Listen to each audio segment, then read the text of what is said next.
On this episode of Unhinged with Kiriakos Vilchez, I'll be doing a review of DOA Dead or Alive.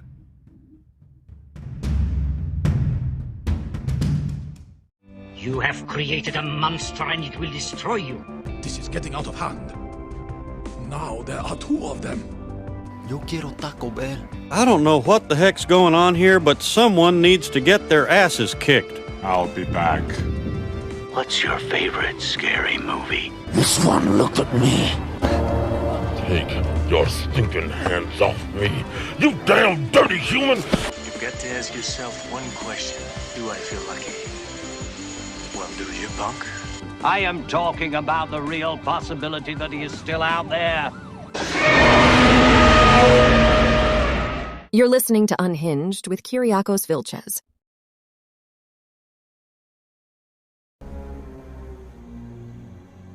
How in hell are we supposed to get up there? We'd better get going. Well, you're both on your own. I don't do teams. That's fine with me. Any team you're part of is bound to lose anyway. Well, I'll remember that when I'm collecting the 10 million.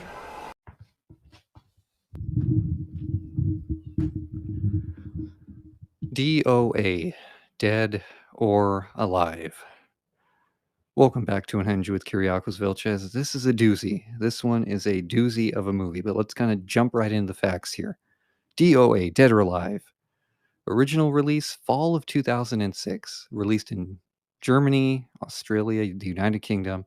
But it was actually released in the US on June 15, 2007.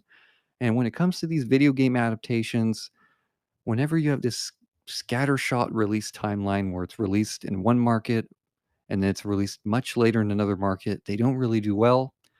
And that translates into the box office numbers, which I'm going to get into in a moment. Tomato meter, 33%. So critics generally did not like this movie. The audience, 36%. A little bit more, generally did not like this movie. Budget, 30 million. 30 million with a box office return of 7.7 million, of which 480,000 came from the US box office. Bad, just really bad. So let's gonna go into the cast and crew here. First, I just want to start with the director, Corey Yun. Okay, now if you're not familiar with Corey Yun, he's one of the top action directors in American and Hong Kong cinema. So he's known for his incredible choreography, martial arts sequences. He's basically known as one of the best action directors. And he's made quite a few films for the Hong Kong film industry before he gained acclaim as an action director here with American audiences. So he debuted in 1982 with a film called Ninja in the Dragon's Den, but his big American cinema debut started with 1986's No Retreat, No Surrender, starring Jean-Claude Van Damme, who's also making his film debut. Lethal Weapon 4 and his close relationship with martial artist Jet Li in 1998 helped boost his popularity with American audiences quite a bit. So he earned recognition with movies like 2000's X-Men, other films under his belt, Romeo Must Die, Kiss of the Dragon, The One, and The Expendables. And all this stuff made Corey Yun pretty much a household name in the martial arts filmmaking world. The film's written by the pair of Adam Gross and Seth Gross, Grant Henman and J.F. Lawton. Don't know much about these fellas. All I know is that if the work here is reflective of their writing, not very good. The movie's produced by Mark Altman, Jeremy Bolt, Bern Eichinger, and Paul W.S. Anderson. Yes, the Paul W.S. Anderson of the Resident Evil franchise. Again, his movies, if you're a fan of those movies, I hear a lot of people do enjoy the later installments, but for me, just the first two were really good. Some of the other ones were watchable, but they just went off the rails. He's involved with this movie. I don't know to what degree he provided any input, but he's here. The cast, very, very, very, a lot of variety in the cast. We have Devin Aoki as Princess Kasumi, Jamie Presley as Tina Armstrong of My Name is Earl fame, Sarah Carter as Helena Douglas, Holly Valance as Christy Allen, Eric Roberts, yes, that Eric Roberts as Donovan, Kane Kasugi as Hayabusa, Natasha Malte as Ayane, Brian White as Zach, so A-Train from The Boys, for those of you who are a fan of that show, Steve Howie of Reba. Yes, Steve Howey from that Reba show, he's Weatherby. And then Robin Shao as the unnamed pirate leader. And if you know Robin Shao, Mortal Kombat, the story follows these rival fighters, right? We have Princess Kasumi, Tina Armstrong, Christy Allen, and they're invited to the Dead or Alive martial arts tournament. And while they're competing on the island in hopes of winning the $10 million grand prize, they end up working together to uncover a dark secret that the tournament organizer is trying to hide. So Eric Roberts' character. So the movie begins with Princess Kasumi leaving her clan to search for her missing brother Hayate. And Hayate's best friend, Hayabusa, tries to convince her to stay, saying it's essentially a death wish to go against the shinobi ninjas and leave their kingdom locale. She's almost stopped by Ayane, her brother's wife, but she successfully escapes in what I can only describe as the most Tom Cruise way possible, with a little bit of Crouching Tiger, Hidden Dragon sprinkled in there. Because what she does is that she jettisons up this really steep cliff, really steep, and then she skydives off the top of it, like it's like the edge of a volcano or something, towards the ocean. And she has like a pack on or something on her body that like opens up into those glider wings that Mr. Freeze had from Batman and Robin. I'm not even kidding. That's what it looks like. The only thing I can think of is maybe the Falcon's wings from the Marvel movies, but it was so unexpected. I'm like, where was she keeping that? And what kind of technology do these people have? Um, and she gets her first invite, which is a DOA. Um, it looks like a ninja star. I look to me because I was thinking of Batman and Robin and Mr. Freeze. It looked like a batarang. Like that's how they like Donovan invites them. It's very it's very advanced tech, and I don't know if it's keeping in theme with the Dead or Alive games, but yeah, that's how she gets invited. And then we meet professional wrestler Tina Armstrong, and who I might add is sporting a very eye-pleasing red, white, and blue bikini. Again, trying to keep in theme with those Dead or Alive games. She's lounging on a yacht, and she has a run-in with the pirates led by Robin Shao. And she makes very short work of them before she's also being invited to the DOA tournament. She gets that little batarang invite. And then we meet the third primary protagonist, Christy Allen, who's the master thief and assassin. And she has some sultry fight scene at some hotel where she eludes the authorities, and she beats up an old man and steals his coat and hat. He's dressed like the Exorcist, and she stuffs him into a suitcase in the elevator, and she gets away on a motorcycle like it's something out of Blade Runner. And it's very hectic. It's fun, I guess, but it's like, oh my God, you already know where this movie's going with the zaniness. So after the cookie cutter intro to these three, like here's Kasumi, here's Tina, here's Christy, we get the story moving, and it moves with a lot of parts. So basically, Donovan has been monitoring the competitor's progress in the tournament with the aid of his tech henchman Weatherby. So he's collecting data from the fights thanks to some weird injection of nanosensors that they inject into each fighter, right? And it captures all their abilities at I would say a biometric level. And we follow the competitors through the tournament, and our three main gals and Hayabusa they end up becoming the semifinalists, right? But then throughout the fight and all the fights in the tournament, they start slowly realizing that there's something off about Mr. or Dr. Victor Donovan there, that he's up to some shady stuff. Helena Douglas, the daughter of the late founder of the tournament, she gets eliminated by Christie, but she continues her romance arc with Weatherby. Like, we should care. Again, more on that later. And then we also have Ayane, who was trying to kill Kasumi for disgracing the Shinobi clan by leaving, and who attracted her to the island only to fail and get chased away and to remain in the background somewhere. Hayabusa got himself invited just to protect Kasumi and keep an eye on her. And then Maximilian Marsh, Christie's partner, who managed to fake his identity to get invited to the island. I don't even know how he did that with all the advanced tech they have to identify people who are actually being invited. He gets on the island to steal a vast fortune stored in a vault somewhere. So there's a heist subplot here too. So there's a lot happening, guys, and it's a lot happening with this movie's time frame. And thank God this movie moves very quickly, because if they had all this in a drawn out 2.5 hour movie, forget it.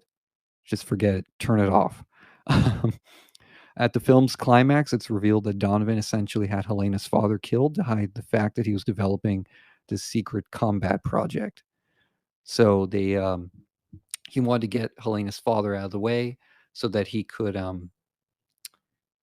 go forward with his neural interface project, which collects the data on all the fighters and their combined skills to create the ultimate fighter. So you can become the ultimate combatant. That means you're able to map out the procession of any fight and avoid or block any move. And he wants to sell this to the highest bidder or several bidders and make a lot of money. He actually kept Hayate hostage. He didn't kill him to keep him in superb fighting condition, even though the man looks like he's been suffering for the past God knows how much time has passed since the last tournament, and to test his new technology. Donovan fights him and almost kills Hayate, but then Ayane saves Hayate from plunging to his death. And Kasumi, Tina, Christine, Helena end up fighting Donovan, with Kasumi using her little trademark paralysis acupuncture needles to freeze him in place, defeating him because Donovan's left to die in the explosion that he initiated. You know, the bad guy always has to set the timer for self-destruction on some, that's a trope of a villain, right?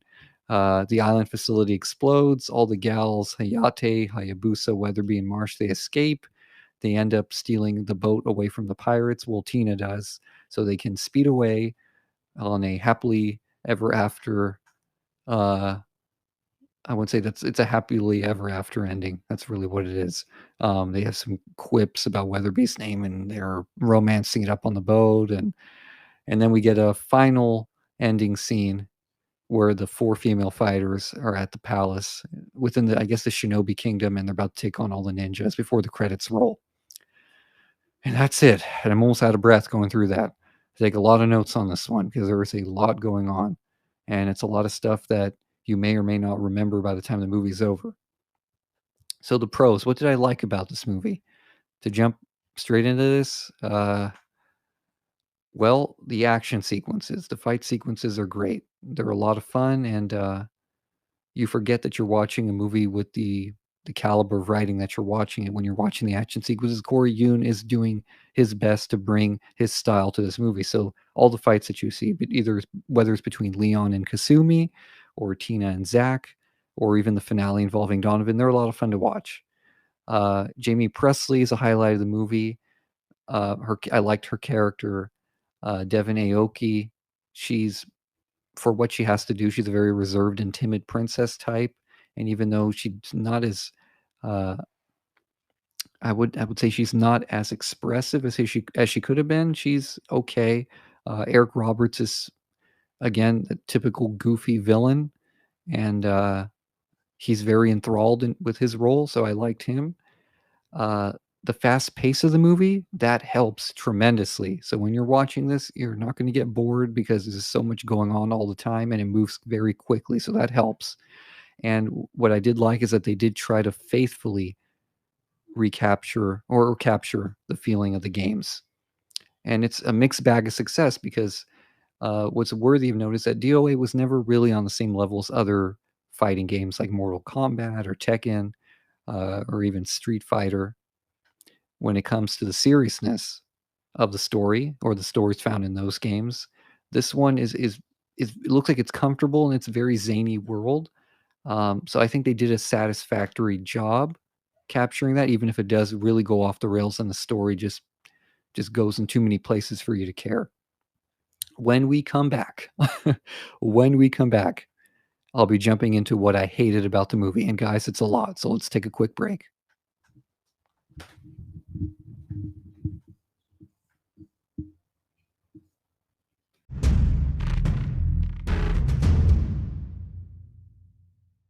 Dad, you know what? Let's just go ahead and get this over with. My raft, my rules. Whoever falls in the water first loses. Fair enough, Tina.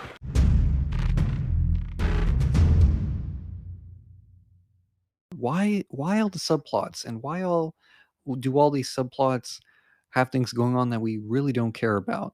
Whether it's Weatherby's romance with Helena, or Zach having an entire arc where he has to be taught a lesson about respect from Tina because he's sexual harasser, and he generally just harasses everybody. Um, uh, Christy and her heist with Max, where she's fighting with him like a married couple throughout the movie and don't really care what happens to them. All this stuff is going on in the movie, and you don't. It's not fleshed out enough that you honestly care. It feels like they're just stuck it in because they needed to develop these characters. Ayane is wasted as a character. Aside from one really good fight sequence with Kasumi, she's relegated to a background character. She's background noise the whole movie. At the very beginning, it feels like she's going to have a larger role. She follows Kasumi to the island, and she just does recon, watches her, fights her once, and she's just hanging out in the background. Wasted. I honestly don't even know why they included her in the movie. Eric Roberts' hair. And it sounds silly, but yes, when you watch the movie, and maybe you're going to get the same feeling that I do, I don't know if that's a wig or not. It looks like a wig. But then again, I've seen Eric Roberts sporting longer locks, and he does look like he has that hair, but I can't tell if it's some hybrid deal going on. Because I'm telling you, it looks like Hillary Clinton hair, but Hillary Clinton hair, but if it was salt and pepper and she was rocking a rat tail or a ponytail. So just envision that. Imagine Hillary with a ponytail, both her same hairdo. That's what it looks like. So Eric Roberts' hair, I can't tell if it's some hybrid wig. Not that it's a bad thing. It was just distracting because at times you can see his stunt double wearing what's obviously a wig to look like Eric Roberts. And, sometimes stunt doubles go above and beyond to actually grow their hair out like the actor that they're doubling for in action sequences. But this looks like it's literally a wig, but then it looks the same on Eric Roberts too. It's not as bad as Michael Madsen's wig in Blood Rain. But and then again, I don't know. You guys got to watch it and just let me know. Reach out to me. Do you think that's a wig or not? It looks like a wig, but then it doesn't. It's ambiguous. Again, I don't want to. I had another note here about Weatherby, but yeah, just again, non-essential subplots, things that you don't really care about. Bayman is useless henchman. He's literally taken out by a pair of loafers, which are kick tossed at him in one of the goofiest scenes in the movie, even goofier than some of the scenes that I explained with described in detail with Christie or Kasumi. Terrible. Just I don't know why. I don't know why they included him. I don't know why he's fighting Weatherby and Marsh and Hayabusa, Hayabusa at the end, like a kindergarten teacher fending off rowdy 5-year-olds. It's pretty bad. I don't know why they included Bayman in this movie. They could have done with including Bass or Kevin Nash in the movie because he plays Tina's Hulk Hogan-like father who has a lot of bad jokes and a lot of weird scenes where he alludes to Tina's non-existent lesbianism. Again, this I don't know what kind of humor they're going for. It's very juvenile, very early 2000s. Where it's just like, oh, or why are you in the bed with this girl? Are you my girl's special friend? And just weird, stupid writing. But if you've seen Kevin Nash in like 2004's The Punisher, where he plays the Russian, which is like a henchman type character, he doesn't have really any speaking bits in the movie, but he's a presence, and his fight with the Punisher is actually a highlight of the film. They could have done that with him here. He could have been Donovan's like right hand man. Could even scrap the whole Weatherby aspect. Have Donovan do whatever Weatherby did. Show him that scrap the whole Weatherby character with his romance with Helena. Have Donovan do what Weatherby was doing with all the tech and monitoring all the fighters, and have Kevin Nash play a really big bad henchman who goes after the competitors at the end. Could have added some levity to the movie. But the worst offense, the absolute worst one, has got to be Robin Shao, because when you guys see this movie, you obviously immediately recognize him, and you're like, hey, that's the guy from Mortal Kombat. That's I believe he played Liu Kang. That's Liu Kang. And you're like, why is he in this movie in an unnamed character role where he's only at the beginning for a moment, he's only at the end for a moment. I mean, was he doing the producers a favor? Did Corey Yun just say, "Hey, did you want to be in this movie to do this stupid bit as a pirate leader, and you don't really do much, but at least you'll add another familiar face to the lineup of faces"? I mean, you could have had Robin Shao play Hayate, because I ended up not caring about Hayate, not because of the actor, but because they wrote him into the movie as some crux of the plot where it mattered what he did. He got his ass handed to him by Donovan at the end. And I feel like that fight, had it been Robin Shao as Hayate, it probably wouldn't have been a better fight. Even though the fight's okay, it would have been a better fight, and you actually would have cared about Hayate. Like, I don't care about Hayate at the beginning. I did, and then as the movie progresses, I'm like, okay, he's either dead or something else. But by the time we get to him, it's like he's unremarkable. The character's unremarkable. You put Robin Shao in there, at least he brings something to the character. He did that with the character that he played in Street Fighter: The Legend of Chun-Li. He played Chun-Li's mentor. So Kristen Crook played Chun-Li in that movie. And again, there's a lot of issues with that movie, but at least they did better with Robin Shao in that than they did here with him. He had more to do, as I think his name was Gen in that movie. We'll get to that. I'm going to cover that down the road too. Don't worry. You can bet on that. That one's definitely on my list that we need to do. But yeah, that's it. That's really that's the movie in a nutshell. How do I rate this movie? I'm very forgiving when it comes to movies. I think you guys have noticed that in some of my reviews in the past, especially within the first season of my podcast. I'm really forgiving. If I enjoy a movie, I try to find all the things I like about it, and then really look at the stuff I didn't like and say, was it worth saying I hated this movie? But as I've gotten older, I've realized there can be bad movies that are entertaining. And there can be bad movies that I generally think are better than everyone else thinks that they are. This one I can say is a bad movie, but it is entertaining. It's a good bad movie, and it falls into that category. A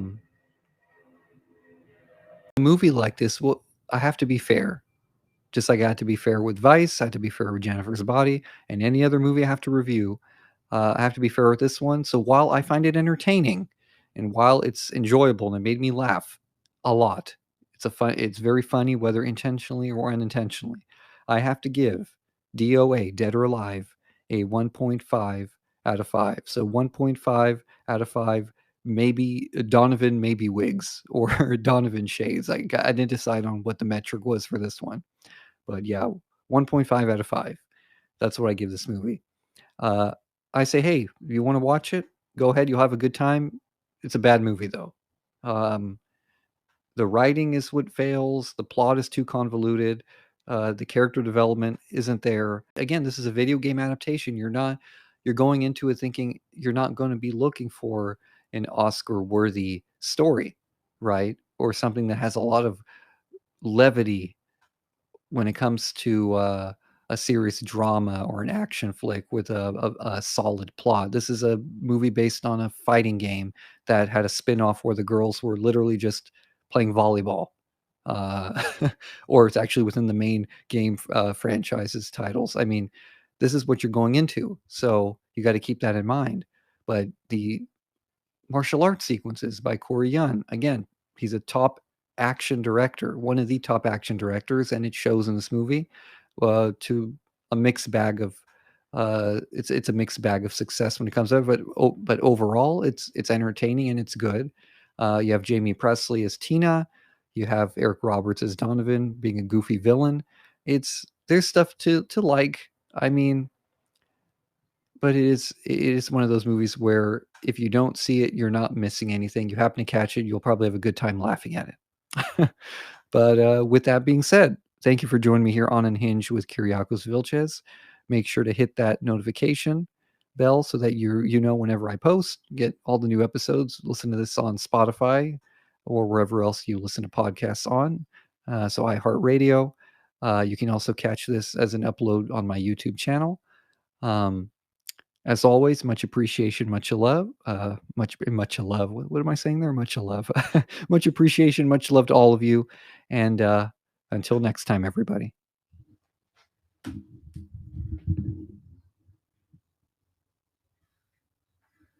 I challenge you to a fight. You win, they all go free. If you refuse my simple request, they die.